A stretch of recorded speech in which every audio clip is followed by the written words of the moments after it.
Bonjour à tous et bienvenue pour un nouvel épisode de Dans le paquet, l'essentiel. Aujourd'hui, on va parler des Topps Gold saison 2023-2024. La raison pour laquelle on parle de ce produit aujourd'hui, c'est tout simplement que la plupart des breakers, en France comme à l'étranger, commencent à breaker le produit sur les plateformes de break et notamment sur Whatnot.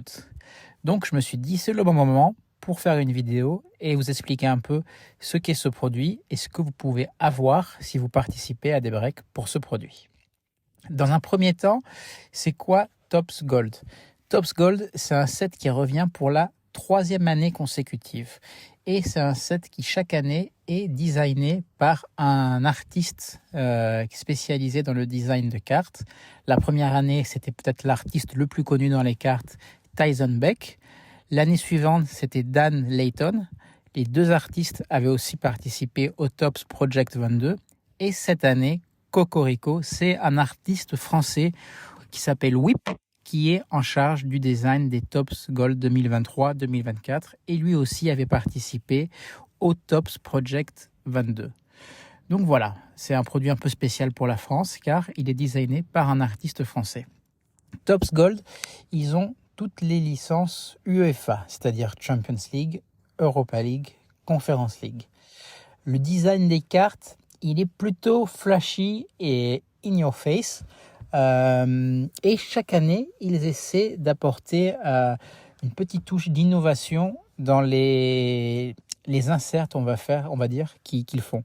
Notamment les Future Stars. Ils avaient fait lors de la première année des sortes de cartes holographiques. L'année suivante, j'ai un petit peu de mal à me rappeler c'était quoi l'année dernière, l'effet spécial de la carte. Mais cette année, ils nous parlent d'un nouvel effet révolutionnaire pour les cartes de sport. Bon, pour avoir vu les premiers breaks, j'ai du mal à trouver où est la révolution. Ça fait un côté Refractor, Ice, comme Panini ou Topps fait déjà. Mais voilà, peut-être que quand on a les cartes en main, on s'en rend un peu mieux compte. Donc, on va parler de ce set. 125 cartes au total. Il a sold out assez rapidement sur le site de Topps quand il est arrivé. C'était une boîte, si je me souviens bien, dans les $120 ou 120 €, pardon, pour une carte auto et deux parallèles, la classique. Donc voilà, c'est plutôt un set bon marché pour le hobby. Donc 125 cartes qui se divisent en 4, on va dire 7 différents. Les Current Stars, c'est-à-dire stars actuelles, les Future Stars, les jeunes joueurs, les Elite Cards et les Gold Cards. Au niveau des parallèles, vous avez 99, 75, 49, 25, 10, 5 et 1. Donc ça, c'est pas mal. Pas de parallèle à 150, 199, 200, 299. Donc ça, c'est plutôt un point positif, même si ça reste quand même beaucoup, 99, 75 jusqu'à 1. Et vous avez des cartes avec autographe, bien sûr. Une des nouveautés, si ce n'est la nouveauté principale, c'est que cette année, vous allez pouvoir avoir des cartes avec mémorabilia, donc bout de maillot, soit bout de maillot uniquement, soit bout de maillot et autographe. Donc voilà, ça c'est vraiment la nouveauté du set. Et donc c'est plutôt une bonne nouvelle de voir les mémorabilia se démocratiser, arriver dans des sets moins chers. Pendant longtemps, c'était vraiment dans des box à 300 € ou plus. Je pense à Donruss pour la moins chère. Je pense que Donruss, c'est une des box les moins chères pour avoir une carte mémorabilia assurée. Alors, vous avez aussi du mémorabilia sur Match Attax, par exemple, mais il faut être extrêmement chanceux. C'est comme les autographes. Sur ces collections-là, c'est pratiquement impossible à avoir. Donc voilà, c'est surtout les mémorabilia pour les collections, on va dire, un peu plus premium.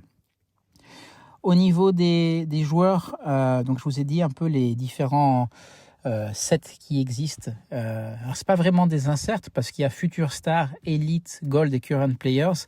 Et il n'y a pas, on va dire, d'insert comme ça. C'est 4 segments plutôt de cartes différentes, 4 familles de cartes différentes.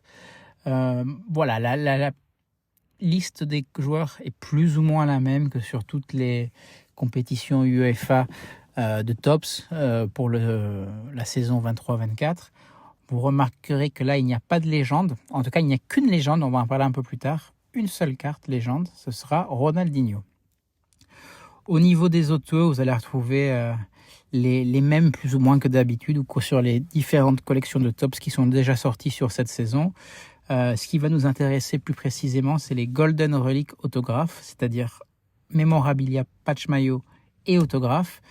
Il n'y en a que 7 et elles sont uniquement à one of one, c'est-à-dire qu'il n'y a en tout que 7 cartes dans toute la production de ce set qui ont un autographe et une carte mémorabilia. Autant dire que c'est extrêmement difficile d'en avoir. Il faut le savoir, si c'est ça que vous cherchez, c'est extrêmement difficile d'en avoir. Et les 7 joueurs en question sont Erling Haaland, top player, rien à dire. Robert Lewandowski, très bien. Pedri, très bien. Vinicius Junior, ok. Rodrigo, ok. Rafinha et Théo Hernandez. Autant vous dire que si vous avez la chance d'en choper une, mais que celle que vous chopez, c'est Théo Hernandez ou Rafinha, voire même Rodrigo, c'est vraiment dommage parce que vous avez utilisé toute la luck que vous pourriez pour finalement avoir une carte d'un joueur qui finalement n'est pas extrêmement coté, même si ça peut être une très belle carte. Et si on prend les Golden Relic Checklist, c'est-à-dire la liste de 11 joueurs qui ont un patch uniquement sans autographe, là encore, ces 11 joueurs ne sont disponibles qu'en one of one. Donc en tout, il y a 7 cartes autographe patch plus 11 cartes autographes. Ça fait 18 cartes uniquement avec patch ou avec patch auto. Sur toute la collection, c'est minuscule. Donc pour ces Golden Relics, vous avez De Bruyne, Haaland, Hernandez, Lewandowski, Rafinha, Raphaël Leao, Marcus Rashford, Vinicius Junior et la grande chase de cette collection, à n'en pas douter, Ronaldinho. Donc voilà, qu'est-ce que je peux vous dire ? Au niveau du design, moi j'aime beaucoup. Je dis pas ça parce que l'artiste est français, mais en tout cas, des 3 séries qu'on a eues pour l'instant, c'est celle qui me plaît le plus. Au niveau de la checklist, vous avez déjà mon avis sur la promotion de rookie qu'on a cette année. Je trouve qu'elle n'est pas incroyable. Alors évidemment, il y a Yamal, le joueur de Barcelone.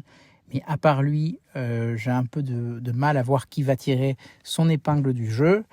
Au niveau de la liste d'auto, c'est comme d'habitude. Et je pense qu'au niveau des cartes patch, si c'est ça que vous cherchez, il faut avoir une chance énorme pour en avoir.